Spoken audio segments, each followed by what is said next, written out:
Assalamualaikum warahmatullahi wabarakatuh.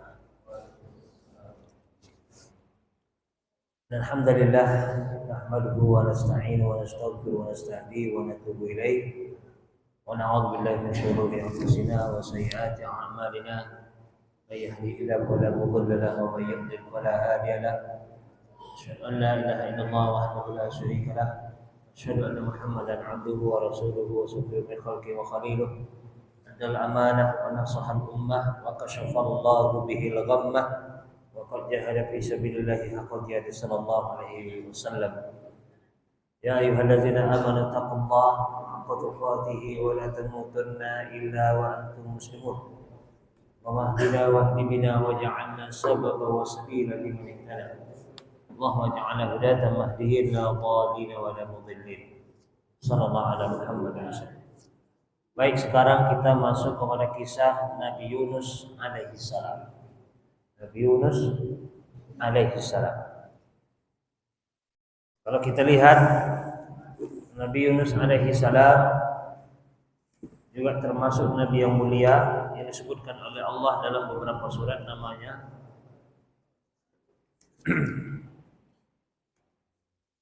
ada dalam surah Al-An'am, ada dalam surat ya ada beberapa surat, banyak sih. Ada surah Qalam, ada surah Anbiya, surah Shafat. Ada beberapa surat disebutkan dalam surat disebutkan cerita Nabi Yunus alaihi salam.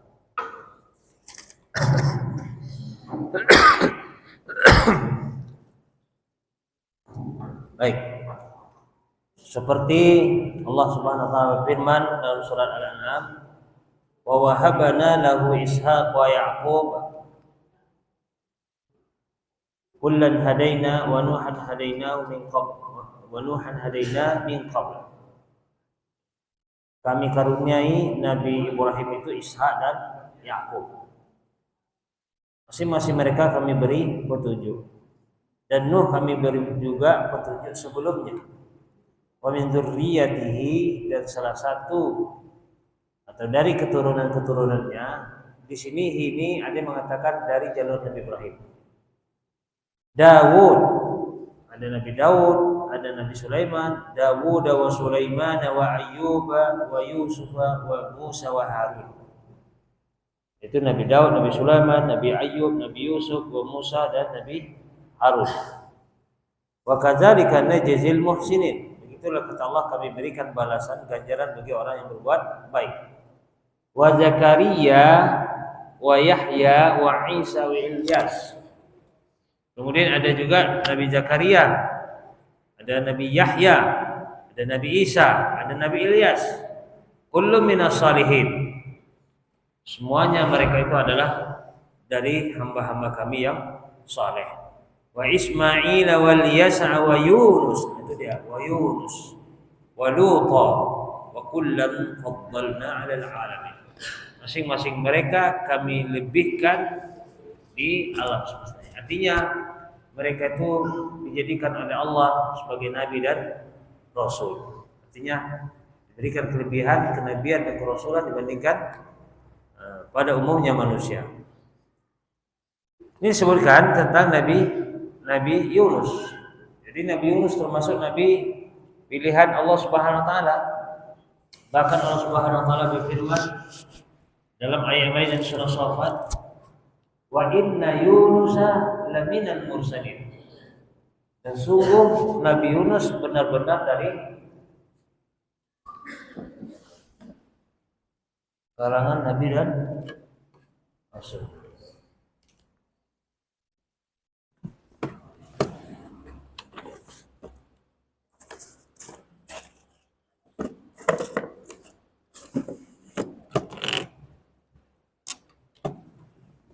Baik.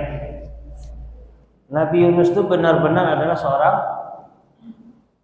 rasul, salah seorang dari utusan kami.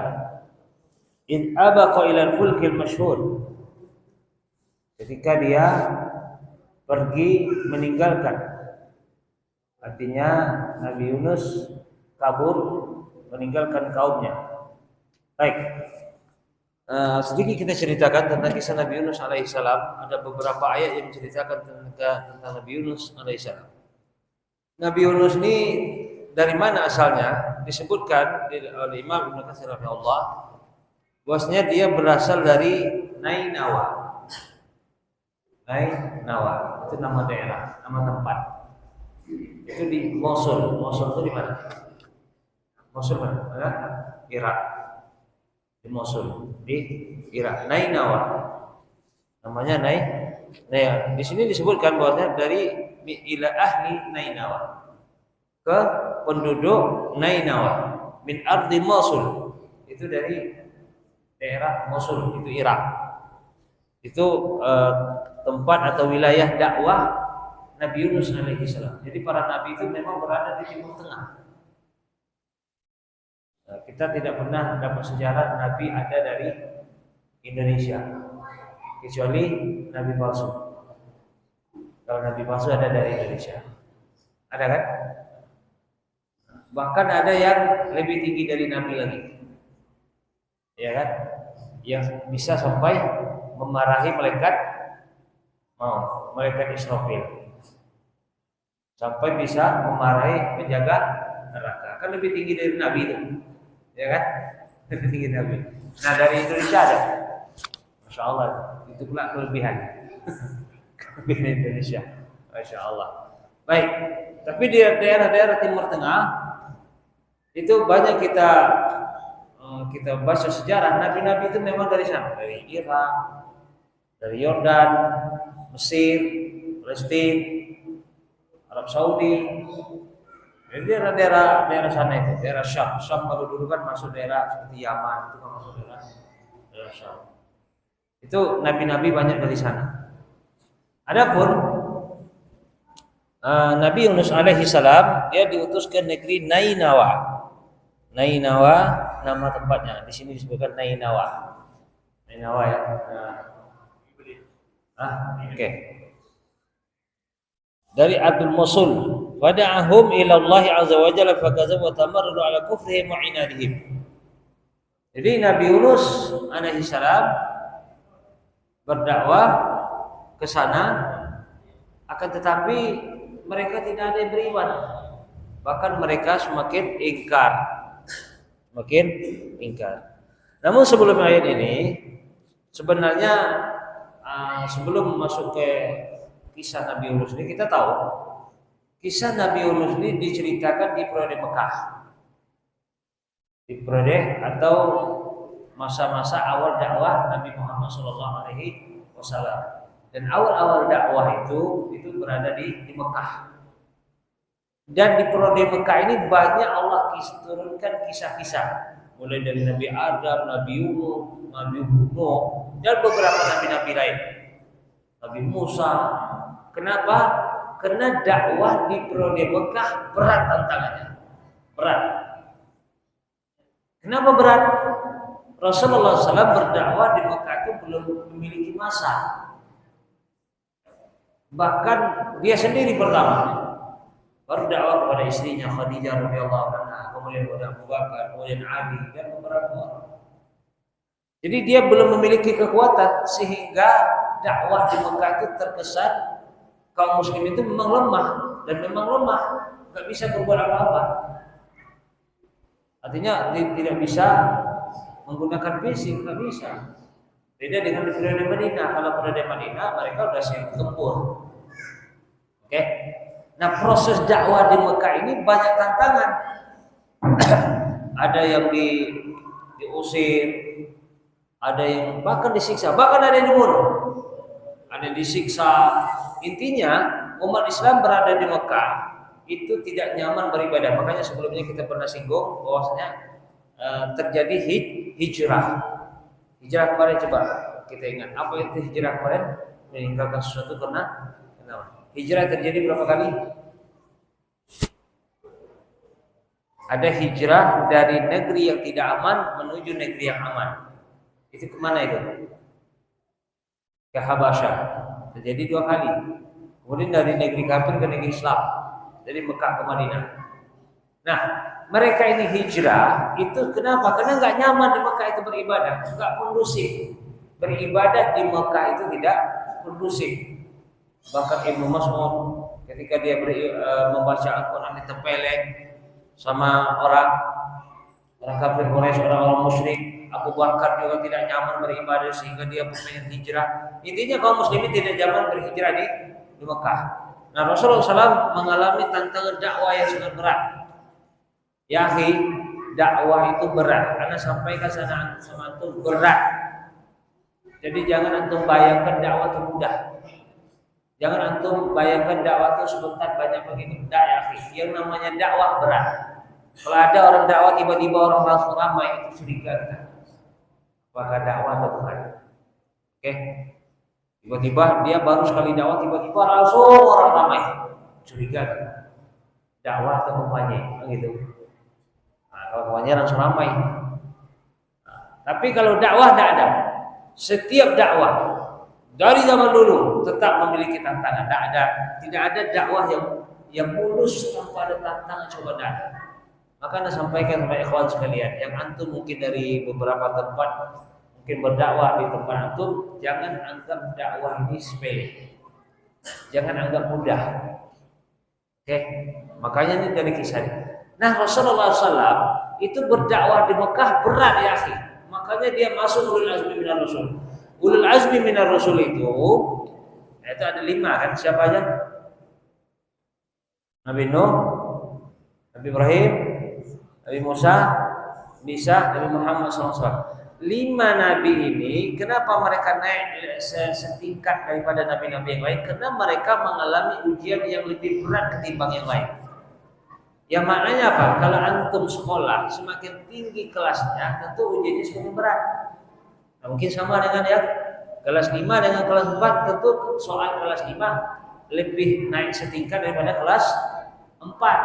Kelas 6 naik setingkat lagi daripada kelas 5. Intinya semakin tinggi keimanan kita, semakin berat ujian dari Allah Subhanahu wa taala dakwah itu. Oke?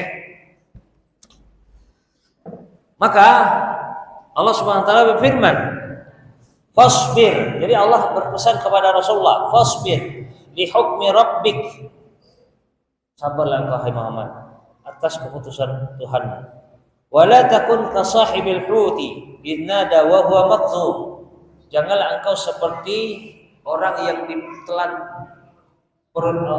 ditelan oleh ikan. Itu siapa? Nabi Yunus. Wa huwa makdzum, yang mana Nabi Yunus ini meninggalkan kaumnya dalam keadaan marah. Sebelum ada perintah dari Allah Subhanahu wa taala. Jadi Allah mengingatkan Nabi Muhammad SAW, jangan sampai karena nggak nyaman ibadah di Mekah, kamu terus meninggalkan kota Mekah sebelum ada perintah, jangan. Ya, karena Nabi Yunus alaihissalam, nanti kita ceritakan insyaallah, salah satu kesalahan Nabi Yunus. Nah, ini bukan berarti ketika beliau melakukan salah terus Nabi Yunus rendah, enggak ya. Dia nabi, ingat dia nabi dan rasul. Jadi jangan terbayang sama kita, oh berarti Nabi Yunus berdosa, hina dia rendah, enggak. Jadi kita jelaskan insyaallah. Oke, nanti akan kita jelaskan. Jadi Allah mengingatkan Nabi Muhammad SAW, wala takun ka sahibil hud. Muhammad, jangan engkau seperti orang yang ditelan ikan. Itu Nabi Yunus alaihissalam. Wa huwa makzum, sementara dia pergi meninggalkan kaumnya dalam keadaan marah. Kenapa marah? Karena kaumnya tidak beriman kepadanya. Cuman ayat atau hadis tidak menceritakan detail Nabi Yunus diapain sama kaumnya, nggak ada. Tidak. Makanya kita kisah Nabi Yunus singkat-singkat ya. Tidak seperti Nabi Musa yang kita ceritakan beberapa episode. Tapi Nabi Yunus ini enggak. Kenapa? Karena dia tidak diceritakan oleh Al-Quran ataupun hadis secara detail apa sih bentuk tantangan kaum Nabi Yunus kepada Nabi Yunus alaihissalam. Yang penting dia marah sama kaumnya karena tidak beriman, sudah lama berdakwah, kemudian dia pergi meninggalkan kaumnya sebelum ada perintah dari Allah Subhanahu wa taala. Oke? Nah, jadi Nabi Yunus ini Nainawa. Ini disebutkan dalam buku-buku Nainawa. Ini namanya Nainawa. Kalau di Irak mungkin Mosul ya, Mosul. Ini ya tulisannya, Mosul, Irak. Nah, daerah wilayah dakwahnya. Di dalam buku disebutkan bahwasanya Nainawa. Itu mungkin nama kampung atau daerah itu. Tapi kalau sekarang mungkin nama ini mungkin sudah mulai hilang. Tapi lebih dikenal Mosul atau Irak. Oke, Irak nama negaranya. Baik.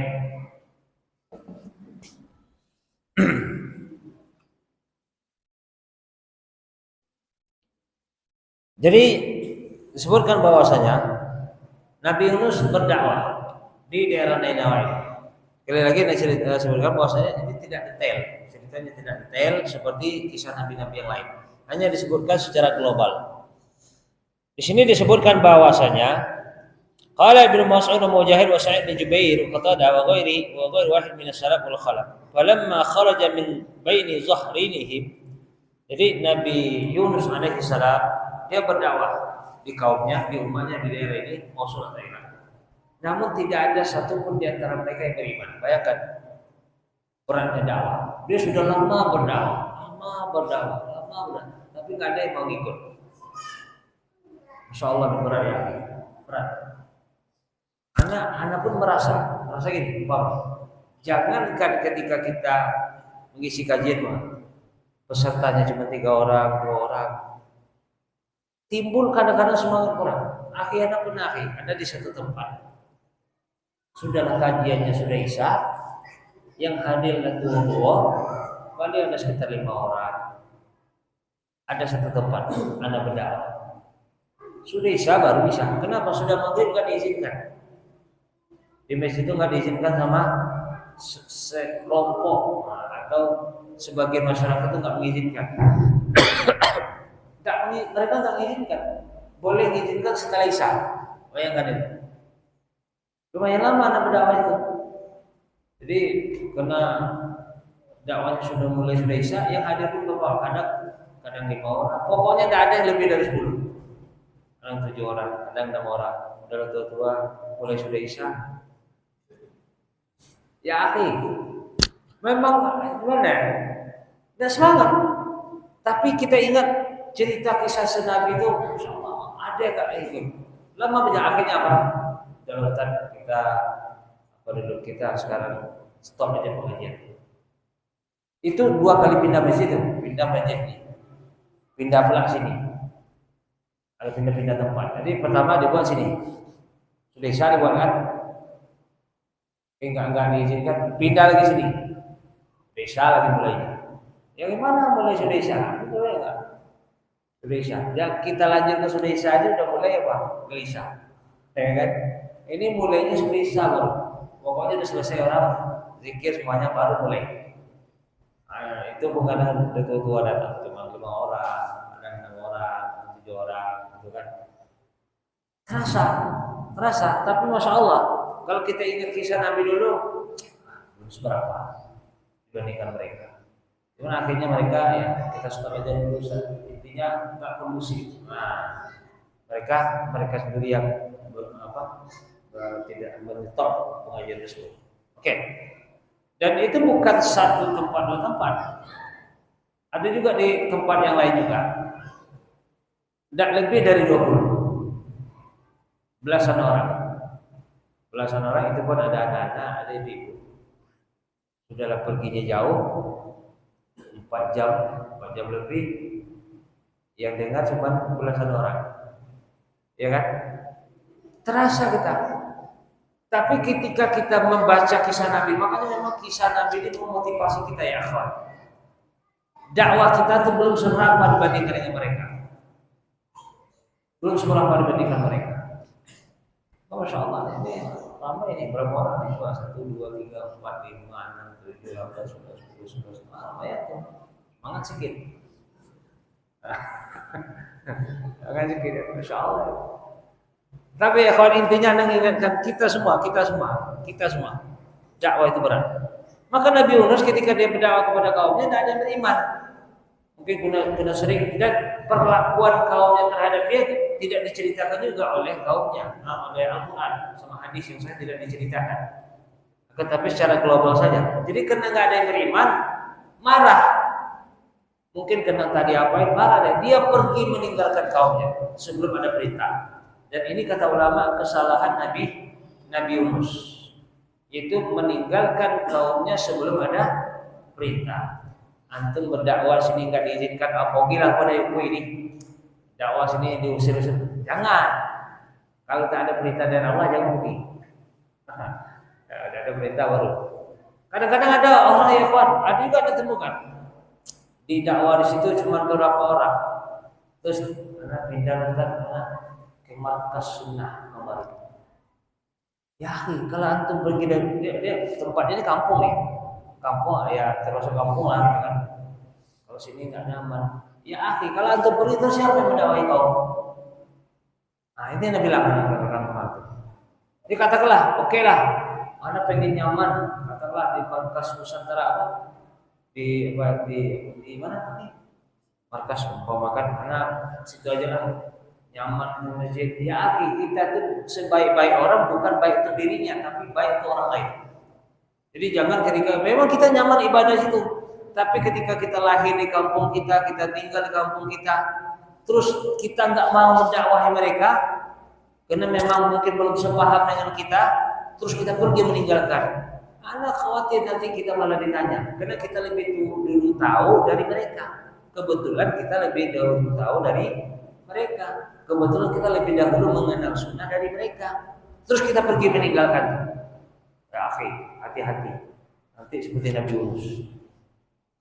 Oke.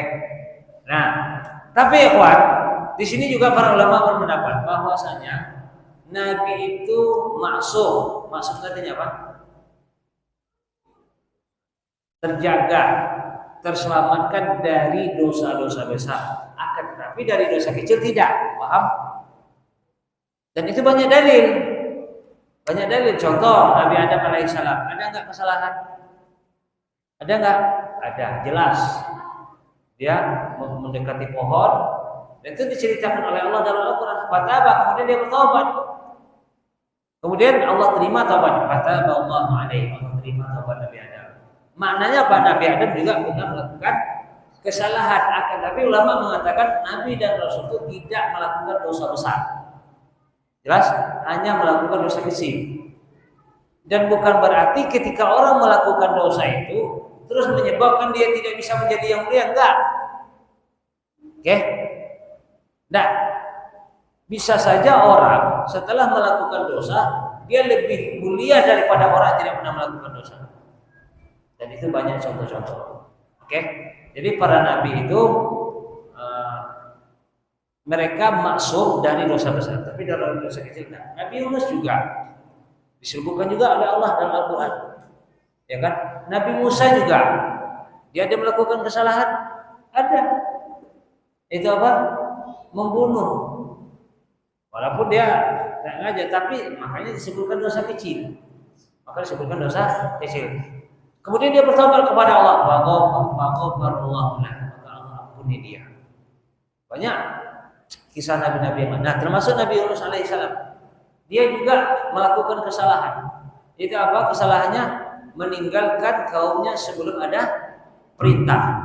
Tapi apakah dengan kesalahan ini membuat Nabi Yunus rendah dan hina? Tidak. Justru malah membuat Nabi Yunus itu mulia. Kenapa? Justru kadang-kadang orang dengan terjebaknya kepada kesalahan dan dosa itu membuat dia makin memacu dirinya untuk beribadah kepada Allah. Oke? Makanya bahkan ada ulama berpendapat mana yang lebih mulia? Orang yang katakanlah dari kecil sampai besar soleh selalu. Sementara yang satu ini pernah jadi pengedar narkoba, pernah ngelem, pernah zina, pernah judi, diskotek, macam-macam. Kemudian dia bertobat. Mana yang lebih mulia, orang yang dari awal atau yang kondisi yang kedua? Ada yang mengatakan lebih mulia kondisi yang kedua. Ada yang mengatakan lebih mulia kondisi yang pertama. Ada yang merinci. Tengok dulu. Setelah dia bertobat, ada nggak peningkatan ibadah? Kalau tidak ada peningkatan ibadah, berarti posisinya lebih rendah. Ibaratnya gini. Umpama kan, Ada orang berjalan mulus saja. Baik, oke. Ada orang jalan jatuh dia. Otomatis secara waktu kan lebih cepat ya kan? Oke. Orang yang jalan terus mulus ya. Cuman jalannya ini lambat. Paham? Katakanlah kalau ibarat Anda cuma lari 30. Yang satu ini berhenti. Oke, berhenti. Tapi setelah dia berhenti singgah ke bengkel, perbaiki gigi tarik, perbaiki apa namanya itu kalau apa namanya? Yang untuk memutar apa tuh? Gigi tariknya. Jalan tuh apa namanya? Dalam mesin Anda tuh? Apa? Ya, di dalam apa namanya itu? Intinya itulah. Intinya diperbaiki Anda sehingga menjadi bagus. Akhirnya ada apa? Dia kencangkan sampai 120. Kira-kira terkejar nggak yang lari 30 tadi? Paham maksudnya? Paham nggak maksudnya? Ada orang dia baik memang, nggak ada judi, nggak ada zina, nggak ada mabuk, nggak ada main cewek, nggak ada dia. Tapi ibadahnya biasa-biasa. Ada 50. Santai dia. Pengajian datang tapi terlambat. Tapi dia datang terus pengajian, terlambat, kan? Nah, nanti pulang lebih cepat pula. Umpama nih.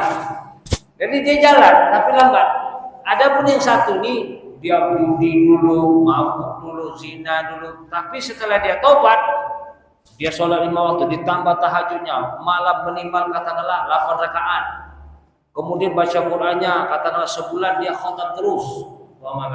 Kemudian pengajian datang lebih awal, bahkan dia buka buku, bahkan dia telaki langsung dengan gurunya. Enggak cukup dengan waktu dia kan dia mendatang gurunya. Kira-kira mana yang lebih banyak? Nah, kira-kira gitu gambarnya, paham?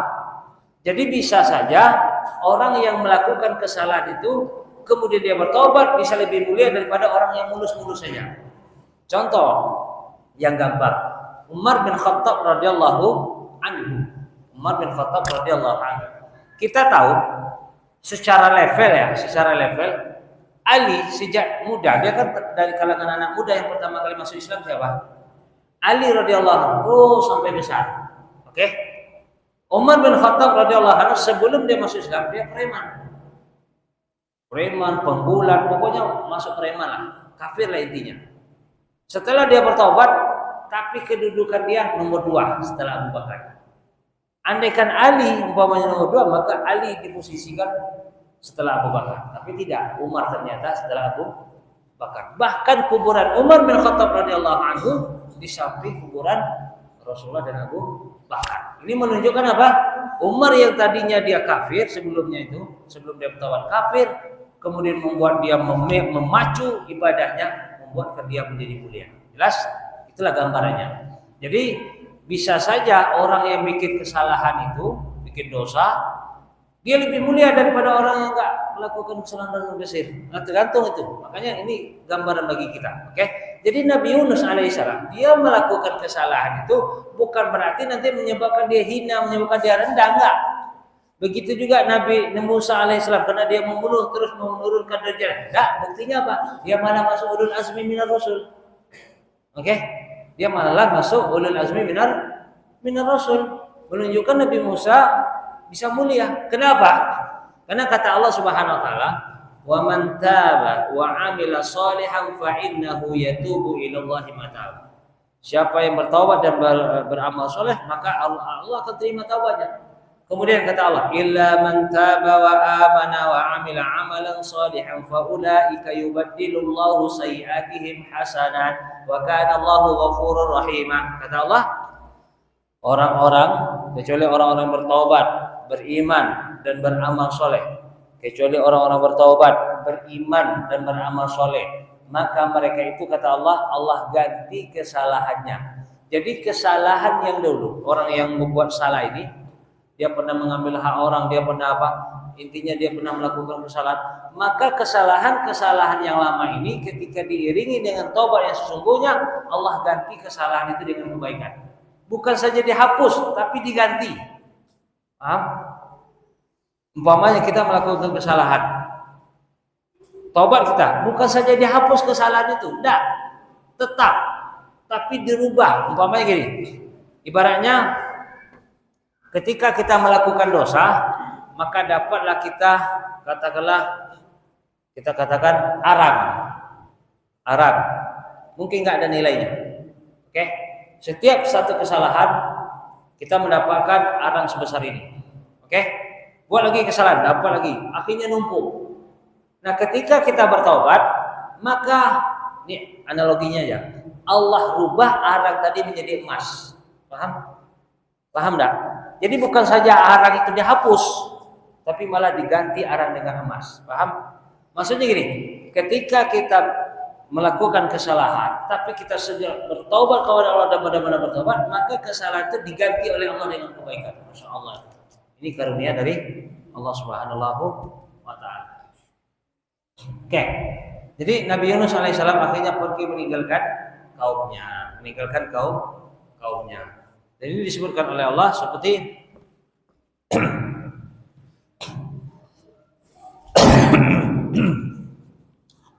wa zannuni idh dhahaba mughadiban fa dhanna an lan naqdir alayhi fanada fi dhulumat an la ilaha illa anta subhanaka inni kuntu minadh dhalimin wastajabna lahu wa najaynahu minal ghammi wa kadzalika nunjil mu'minin. Wa Zannun itu maksudnya adalah Nabi Yunus alaihissalam. Ketika dia pergi meninggalkan kaumnya dalam keadaan marah, fazanna, dan dia mengira allan naqdira alaihi, kami tidak menyempitkannya. Jadi naqdira menyempitkan, maksudnya Nabi Yunus pergi meninggalkan kaumnya, sementara dia mengira dia sebenarnya Nabi Yunus ini dia sudah berijtihad, dia sudah berdakwah, kayaknya percuma aja lah, kira-kira gitu. Percuma saya berdakwah, lebih baik saya pergi. Jadi dalam ijtihad dia mungkin itu lebih baik saya pergi. Ternyata enggak. Maka dia pergi meninggalkan dalam keadaan marah karena tidak ada beriman. Kemudian dia mengira bahwa kami tidak menyempitkan baginya. Artinya mungkin Nabi Yunus ini mengira ketika dia meninggalkan kaumnya ya enggak masalah gitu. Oke? Artinya menurut dia mungkin nggak dosa, nggak salah, nggak akan mendapatkan sanksi dari Allah. Menurut dia gitu, prasangka dia. Paham? Artinya ketika dia pergi meninggalkan kaumnya sebelum ada perintah ini, dia mengira nggak apa-apa gitu. Kalau saya sudah berdakwah, kemudian nggak ada beriman lagi, udah lama pula berdakwah, lebih baik saya pergi. Menurut dia prasangka dia nggak masalah, tapi ternyata enggak. Ternyata menurut Allah enggak. Jadi kalau mau pergi harus ada perintahnya. Oke? Kemudian wanada fi zulumat, dia memanggil Allah atau berdoa fi zulumat, di zulumat jamak. Az-zulumat ini adalah jamak. Itu lebih dari 3. Artinya apa? Kegelapan. Berarti ada 3 kegelapan minimal. 1, kegelapan dalam perut ikan. Kegelapan dalam perut ikan. Yang kedua, kegelapan dalam laut. Yang ketiga, kegelapan malam hari. Sudahlah di malam hari, dalam laut lagi, dalam perut ikan lagi, berarti terkumpul dalam dirinya itu kegelapan yang pekat. Golap taek kalau bahasa kampung. Memang golap, tak ada dik. Itu kira-kira. Oke? Jadi memang gelap. Dia berdoa kepada Allah. La ilaha illa anta, tidak ada Tuhan selain Engkau wahai Rabb. Subhanaka, maha suci Engkau. Inni kuntu minaz zalimin, sungguh saya telah melakukan kesalahan. Dia mengakui kesalahannya. Bahwasanya dia pergi itu meninggalkan kaumnya itu, dia mengakui ini salah. Wastajabna lahu wa najainahu minal ghammi wa kadzalika nunjil. Maka kami jawab doanya, maka kami selamatkan dia dari musibah tersebut, ditelan ikan, dan begitulah kata Allah, kami akan menyelamatkan orang-orang yang beriman. Nah, disebutkan dalam kitab tafsir ini disebutkan dalam kitab tafsir ini, dan itu disebutkan oleh Allah dalam Al-Qur'an secara global. Fasahama fakana minal mudhadhin faltaqamahul hutu wa huwa mulim. Walaula annahu kana minal musabbihin lalabisa fi batni ila yaumi yub'atsun. Oke, ini di dalam surah As-Saffat. Di dalam surah As-Saffat diceritakan, ya, dijelaskan juga dalam tafsir. Jadi ketika dia pergi dari kaumnya, akhirnya dia pergi naik kapal laut, naik sampan atau kapal laut lah pada masa itu. Oke, setelah dia naik kapal, dan di situ terjadilah ombak badai yang sangat kencang, dan menceritakan sampai berkilat-kilat.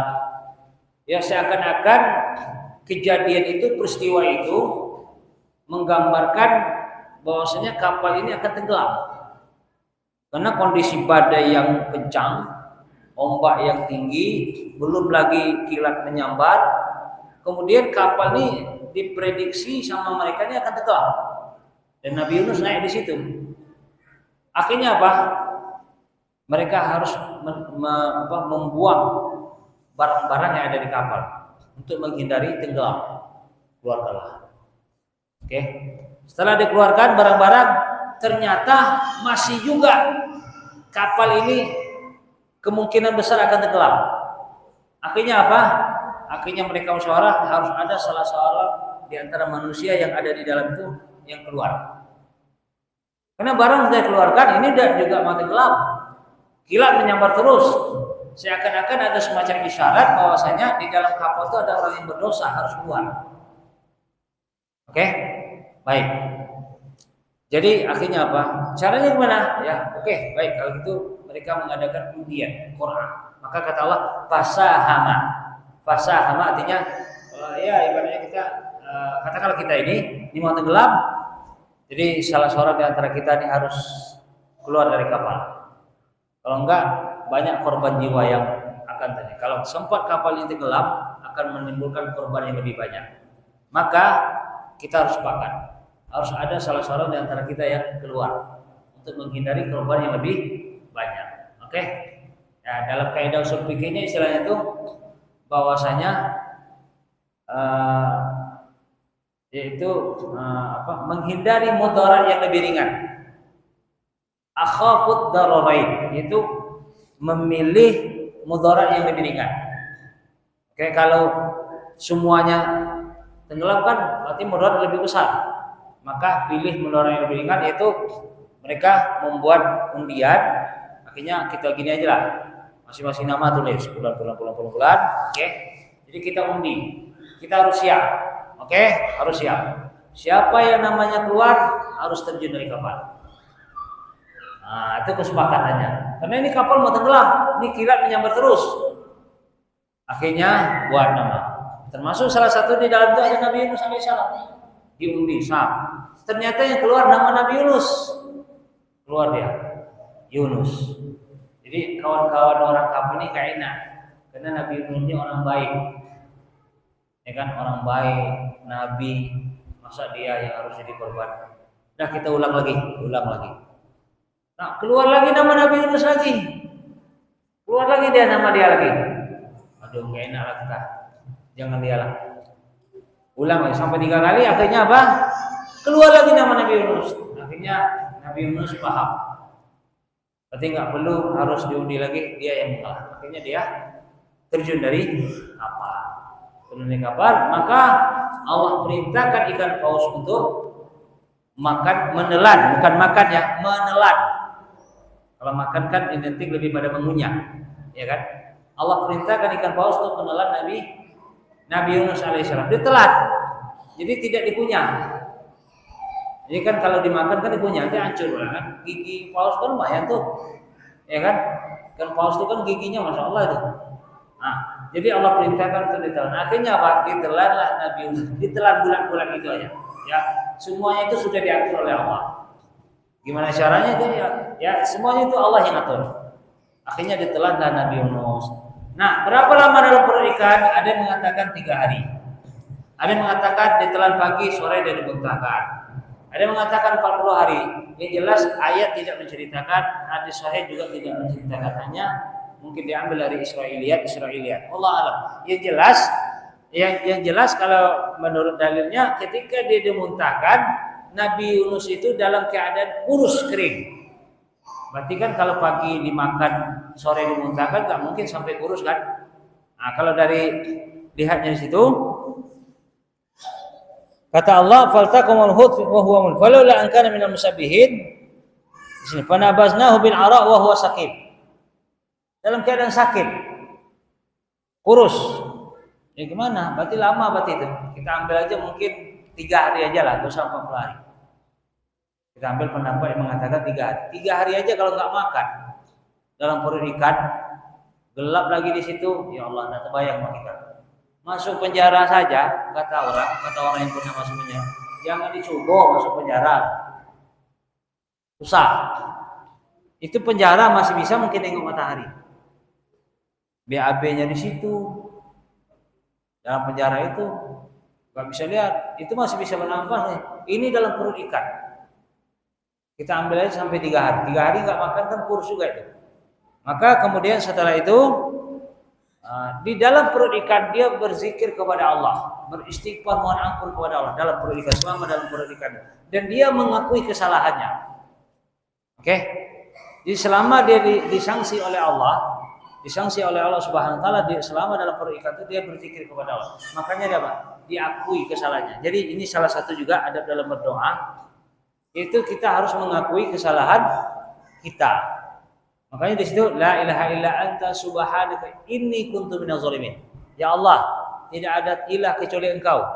Sungguh saya termasuk orang yang zalim. Jadi kita harus mengakui kesalahan. Jadi kalau kita mohon ampun kepada Allah, ceritakan. Umpamanya kita dahulu, ya Allah, dahulu saya pernah mencuri, pernah mabuk, pernah judi.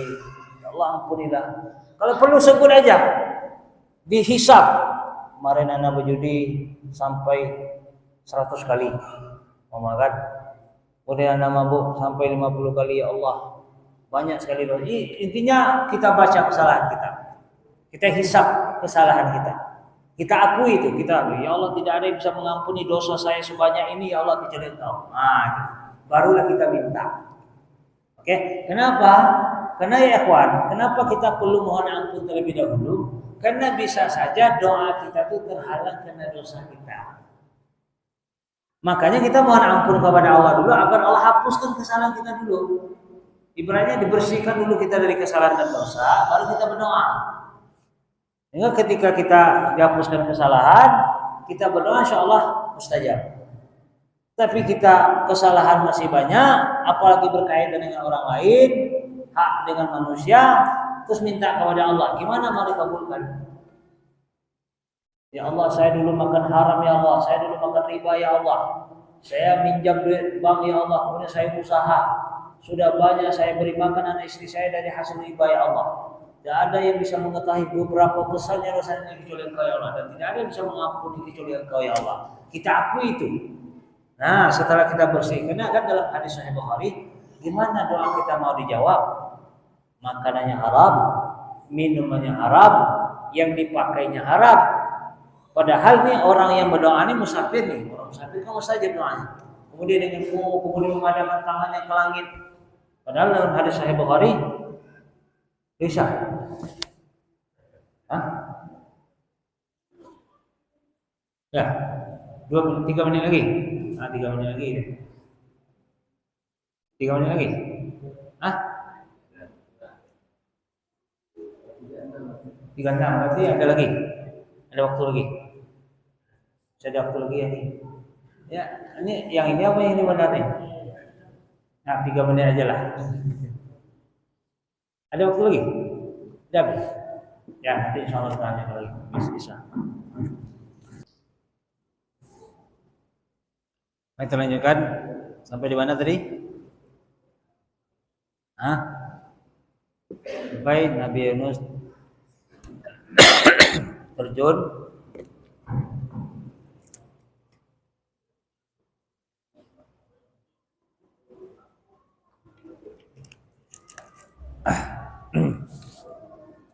baik.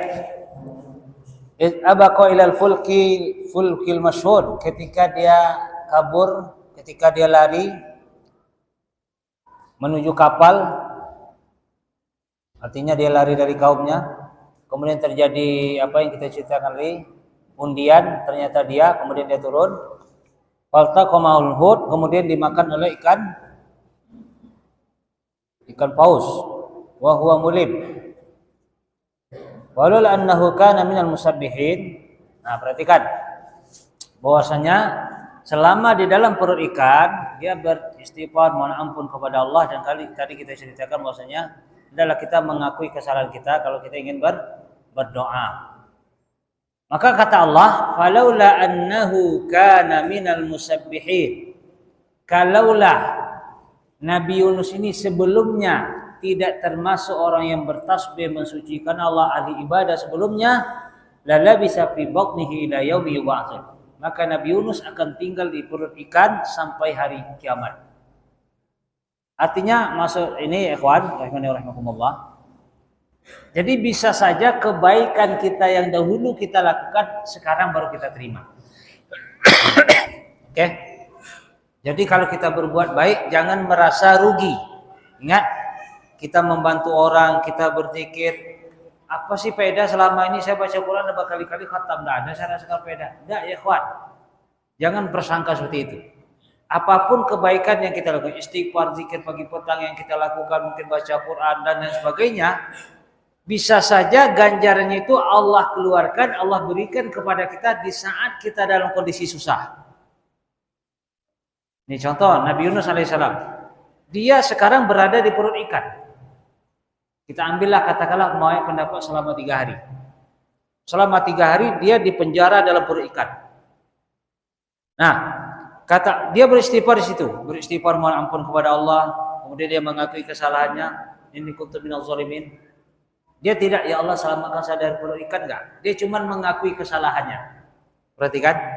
La ilaha illa anta subhanaka inni kuntu minaz zalimin. Ya Allah, tidak ada ilah yang berhak diibadahi kecuali Engkau ya Allah. Sungguh saya maksudnya Engkau, sungguh saya termasuk orang yang zalim.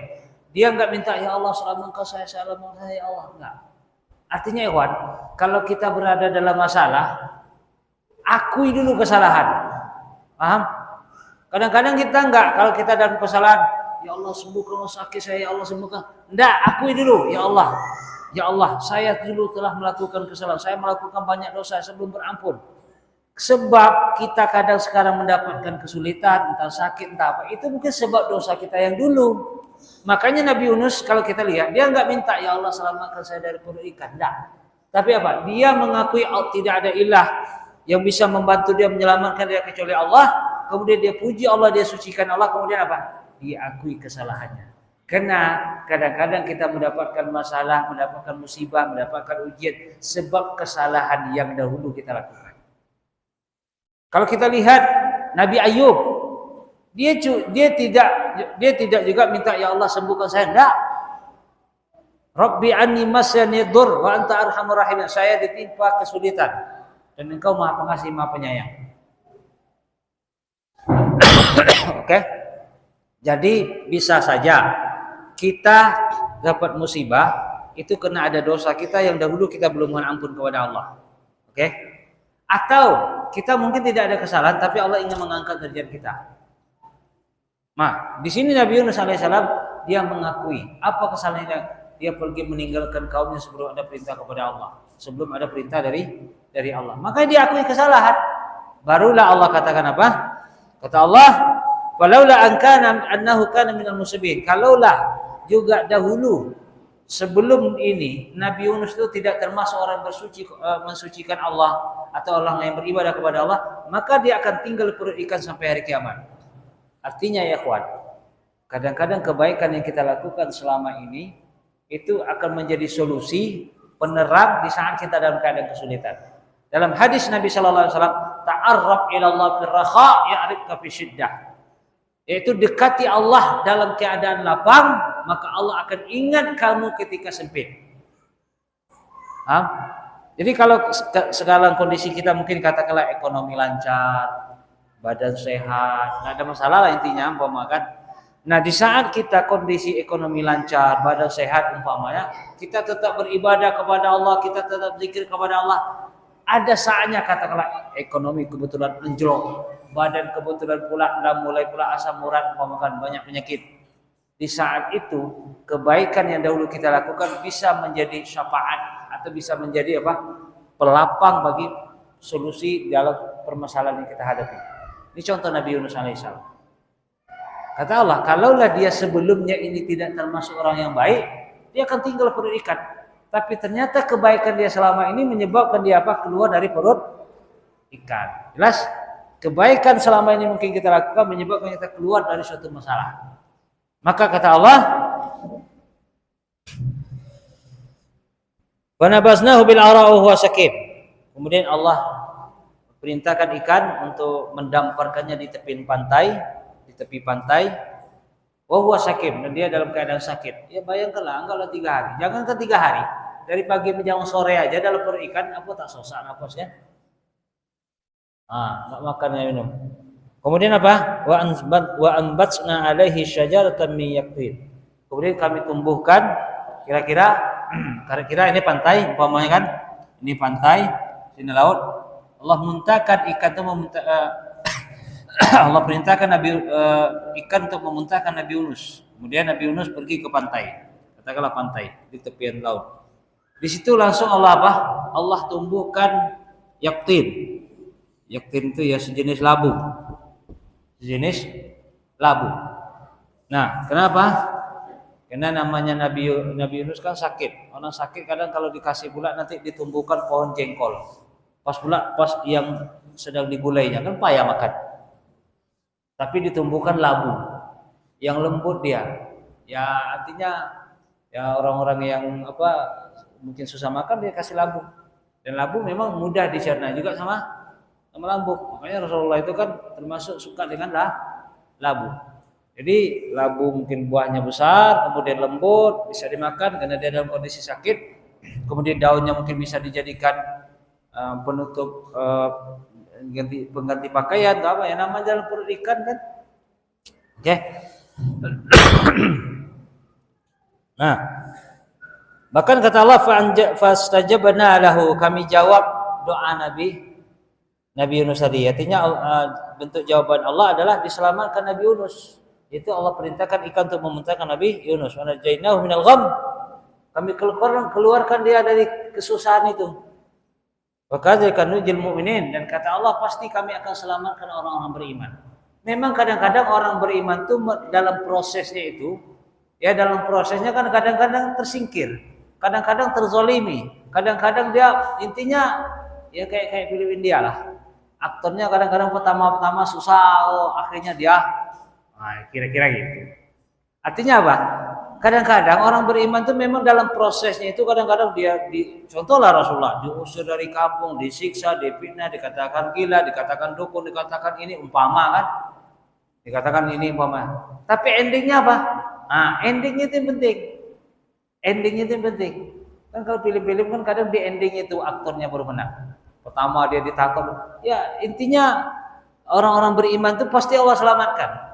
Kalaupun di dalam prosesnya dia mungkin dihina, dicaci maki, disingkirkan, diusir dari kampung dan seterusnya, tidak masalah. Proses. Dan proses itu sebenarnya dalam rangka apa? Menguatkan iman. Menguatkan iman kita. Karena kalau prosesnya mulus saja, kan nggak nampak kuat mental orang itu. Tapi dengan adanya proses itu, proses pendewasaan. Coba contoh gini. Coba anak kampung, orang-orang kampung lah itu kan. Orang kampung yang tinggal pedesaan, mereka itu karena proses hidup mereka itu apa? Udah terbiasa liar, manjat pohon ini semuanya, mandi air kotor, kan? Santai aja dia. Kenapa? Udah teruji prosesnya. Coba anak kota, mandi air jelek sedikit kena kuman. Artinya anak yang manja, suruh manjat pohonnya takut, ya kan? Kenapa? Prosesnya tadi membuat kadang-kadang orang itu tidak mental tidak kuat. Coba. Anda merasakan juga waktu di pondok, waktu Anda dulu, zaman Anda di pondok itu kami itu main tempeleng itu biasa, pukulin pakai bambu 1 pekan masih ada bekas biasa. Zaman dulu ya, zaman sekarang ya coba-coba. pukul pakai sejadah aja lapor polisi. Tapi hasilnya anak buktikan hasilnya itu. Anak sekarang yang tamat pondok nggak pandai ngomong. Bahasa Arab nggak pandai maksudnya, nggak pandai bahasa Arab. Ada beberapa anak tengok yang tamat pondok dia 6 tahun di pondok, kita ajak ngomong nggak aktif itu maksudnya. Mungkin paham tapi nggak aktif. Kalau zaman kami dulu, masya Allah itu dahsyat. Ini biasa nih bu, sepekan masih ada bekasnya. Biasa itu. Direndam dalam kolam malam-malam biasa, tapi memang hasil keluar itu ya akhirnya sampaikan kalau ada anak-anak pondok. Gak apa-apa kalau dipukul-pukul biasa. Untuk dalam proses terasa nanti setelah keluar. Pertama yang Anda rasakan tuh mental kita terasa kuat. Itu Anda rasakan mental kuat. Kemudian apa? Setelah mental kita kuat, kita tuh tidak menjadi anak yang cengeng. Proses seperti itu. Kemudian apa? Hasil belajarnya pun terasa. Makanya Imam Syafi'i berpesan apa? Sekalipun gurumu memukulmu, sabar. Imam Malik kalau dia baca hadis bawa cambuk. Ada yang ngomong ketika dia baca hadis dicambuk. Artinya boleh aja. Mungkin memukul yang wajar-wajar biasa aja. Supaya apa? Hasilnya nanti beda itu. Coba tengok sekarang. Cubit sikit aja lapor polisi. Diberdirikan anak itu lapor polisi ya salah. Makanya budak-budak sekarang tengok hasilnya. Oke, jadi sebagai orang tua juga jangan dibela. Kalau gurunya dihukum anak, udah kalau perlu tambah. Tak apa-apa, biar mental itu kuat dan anak merasakan hasilnya. Anak juga sama bapak dulu gitu dia. Waktu kecil, tak mau ngaji, ikat kaki, gantung. Biasa, tapi hasilnya masya Allah, disiplin. Itu Anda rasakan, disiplin waktu itu juga Anda rasakan faedahnya. Oke, baik, kembali kepada apa? Artinya apa? Proses itu mengalami coba-cobaan seperti itu adalah harus dijalani dan yang penting endingnya. Oke, baik. Kemudian akhirnya wa arsalnahu ila mi'ati alfin aw yazidun wa amanu famata'nahum ilahin. Kemudian kami kirim. Jadi disebutkan ketika Nabi Yunus ini pergi, Nabi Yunus ini pergi, kaumnya tadi kan ingin diturunkan azab oleh Allah, ingin diturunkan oleh Allah Subhanahu Wa Taala azab, Namun ketika nampak tanda-tanda azab, mereka bertobat. Bahkan diceritakan di sini mereka benar-benar karena melihat azab itu mereka benar-benar menyesal. Jadi nampak nih mau turun azab, ya kan? Nampak mau turun azab. Mereka menyesal. Wasarrahu wa tadarra'u, mereka menangis tadarru' di hadapan Allah. Ya baik laki-laki menangis, wanita menangis, anak-anak menangis, anak laki-laki, anak perempuan, ibu-ibu semuanya. Bahkan mereka bawa binatang-binatang disebutkan di sini. Mereka misalnya intinya mereka menyesal betul. Ketika ini tanda-tanda azab mau datang, mereka punya binatang ternak mereka bawa. Pokoknya mereka menyesal semua, nangis, menyesali perbuatan atau atas dosa mereka. Makanya kata Allah, fakashafallahu al-azim bihaulihi wa quwwati wa rahmati wa rahmati. Menengok kondisi mereka benar-benar menyesal, nampak penyesalan mereka itu ketika azab mau datang itu, nampak penyesalan. Karena mereka bawa anak-anak, bawa para wanita, orang tua, lelaki, bahkan binatang ternak. Mereka nampakkan betul mereka itu bertaubat. Maka Allah bukakan atau Allah angkat azab tersebut. Maka disebutkan kasyafallahu anhumul azab, Allah angkat azab dari mereka. Allazi kana qad ittasala bihim sababu, yang mana hampir menimpa mereka. Wadara ala ru'usihim kaqat'il muslim, sudah hampir menimpa mereka seperti mereka berada di dalam kegelapan malam. Artinya itu mereka itu sudah mengalami bagaimana hampir diazab tuh. Tinggal nunggu saat apa mati aja lagi. Artinya seperti berada di dalam kegelapan malam saat azab itu mau turun. Makanya kata Allah apa? Walaula kanat qaryatun amanat fa nafa'a imanha. Jadi kalau kita lihat ya, kaum-kaum sebelumnya kalau sudah datang azab datang, mereka bertaubat, enggak diterima oleh Allah. Walaupun mereka mengaku. Contoh Firaun kan di endingnya apa? Dia akan mengaku kan, bertauhid dia. Endingnya itu pas dia mau tenggelam. Tapi saat dia mau tenggelam, maka saat dia mau tenggelam, falamma adrakahul gharaq, ketika dia sudah mau tenggelam nih, apa kata Fir'aun? Amantu, saya beriman kepada Tuhan Bani Israel, tidak ada Tuhan selain Tuhan Bani Israel. Beriman dia pada saat, artinya apa? Di saat itu dia bertauhid. Artinya di saat itu dia bertaubat. Tapi apa kata Allah? Al-ana wa qad asaita qabla kunta minal mufsidin. Sekarang kamu baru beriman kepada Allah, sementara sebelumnya kamu tidak mau beriman. Artinya ikhwan, ini pengecualian. Ini salah satu keistimewaan kaum Nabi Yunus. Oke? Salah satu keistimewaan kaum Nabi Yunus apa? Saat azab mau datang, mereka bertaubat, Allah angkat azabnya. Beda dengan kaum-kaum yang lain. Contoh Fir'aun. Fir'aun itu tidak. Jadi saat azab sudah datang meliputi dia bertobat kepada Allah, nyesal dia, bahkan dia bertauhid. Di endingnya itu, tapi tidak diterima imannya. Paham? Makanya kata Allah dalam disebutkan dalam Al-Qur'an, illa qaum Yunus. Yaitu kecuali kaum Nabi Yunus. Kata Allah bahwasanya kecuali kaum Nabi. Walaula kanat qaryatan amanat wa nafa'a imanuha illa qaum Yunus lamma amanu kashafna anhu adzabal khizy fil hayatid dunya. Kata Allah, kaum-kaum sebelumnya atau umat-umat ketika mereka datang azab, mereka bertaubat, tidak diterima taubat mereka kecuali kaum Yunus. Berarti Allah muliakan Nabi Yunus dengan kaumnya ini. Saat azab datang, mereka bertaubat, Allah angkat azab turun. Jadi nggak jadi azab itu turun. Oke? Sementara kaum-kaum yang lain tidak, termasuk bahkan pada saat kita sekarang. Kita sekarang disebutkan oleh Allah. Kata Allah dalam Al-Qur'an disebutkan apa? Walaysatut taubatu lil ladzina ya'maluna sayyi'at hatta idza hadara ahaduhumul maut qala inni tubtu al-an walal ladzina yamutuna wa hum kuffar. Kata Allah, bukanlah taubat itu bagi orang yang melakukan kesalahan-kesalahan kemudian sampai datang kematian. Kan azab itu kan istilahnya tuh pas nak mati sampai di tenggorokan napas itu, dia bertaubat di situ dan diterima oleh Allah. Di injury time dia bertaubat dan diterima oleh Allah. Kaum Nabi Yunus ini di injury time, saat-saat detik azab mau turun, bertobat langsung Allah angkat. Berarti Allah muliakan Nabi Yunus dengan apa? Diangkatnya azab dari kaum Nabi Yunus saat azab itu sudah datang. Belum mulai datang. Azab itu sudah mulai datang. Tapi kalau azab belum datang, oke lah. Ini azab itu sudah datang.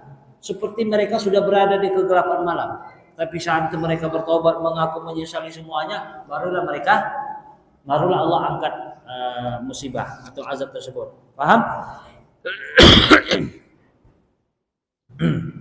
Jadi Allah angkat azab tersebut. Kemudian Nabi Yunus alaihissalam kembali ke kaumnya. Ketika kembali ke kaumnya, kata Allah apa? Allah menyebutkan wa arsalnahu ila mi'ati alfin aw yazidun. Kemudian berimanlah kaumnya tadi kepada Nabi Yunus. Berapa jumlah mereka? Disebutkan oleh Allah 100.000. Zaman dulu 100.000 orang banyak ya akhi. Ya kan? Kalau zaman sekarang 100.000 mungkin udah nampak aja banyak zaman sekarang kan. Coba di Mo 212 kemarin berapa orang? Kalau menurut berita. Berapa? Dulu di Monas itu. Kalau beritanya berapa itu? Ada berapa ribu kira-kira? Ada 100.000 atau berapa? Hah? Nah, intinya 100.000 beriman. Au yazidun, bahkan lebih. Karena au di situ ulama mengatakan bahkan lebih. Anggaplah kita buatnya 100.000. 100.000 orang zaman itu ramai ya akhi. Zaman itu 100.000 orang. Zaman itu 100.000 orang itu ramai. Tentulah zaman kita kecil-kecil dulu kan. Mungkin diukur ini. Kalau mungkin 30 tahun yang lalu seperti ini enggak ramainya. Enggak kan? Nah, Kerinci itu. Mungkin 30 tahun yang lalu pas begitu dia. Ini 100.000 beriman kepada dia. au yazidun, bahkan lebih. Fa amanu famatta'nahum ilahin. Mereka beriman kepada Nabi Nuh alaihi salam, kemudian kami beri mereka kenikmatan sampai waktu yang ditentukan. Artinya, ma'asyiral muslimin rahimani wa rahimakumullah, Nabi Yunus alaihi salam berdakwah, kemudian ketika kaumnya tidak beriman dia pergi, kemudian dia kembali lagi, dia berdakwah lagi, ternyata akhirnya mereka beriman kepada Nabi Yunus alaihi salam. Jumlah mereka ya 100.000 lebih, kira-kira gitu, 100.000 lebih yang beriman kepada Nabi Yunus. Karena memang kata Nabi SAW, ada di antara Nabi itu dapat pengikut, ada yang sekitar 10 orang, ada yang mungkin ratusan, ada yang tidak punya pengikut sama sekali kata Nabi. Jadi di hari kiamat nanti ada di antara Nabi yang tidak punya pengikut sama sekali.